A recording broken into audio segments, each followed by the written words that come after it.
Allora, oggi abbiamo deciso di visitare la Val Pesarina. Abbiamo parcheggiato dove c'è pian di casa, dove c'è l'impianto di sci di Fiondo.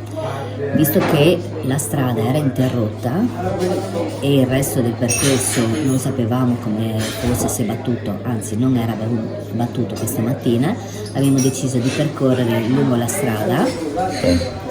Abbiamo fatto tutto il percorso fino ad arrivare alla Forcella La Vardette. Sì. Poi siamo ritornati. No, beh, abbiamo fatto un pezzettino dalla Forcella alla Vardetta a sinistra, nel Sì. bosco, qualcosina, ecco. Giusto per un vedere chilometro. com'era la situazione. Ed è molto carino.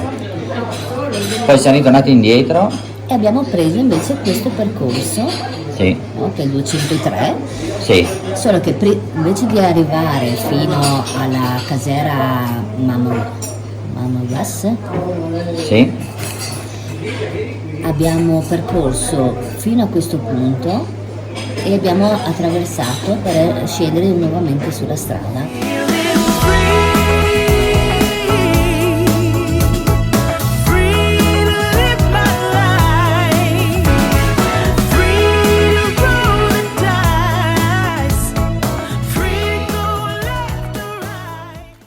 Queste sono l'esperimento.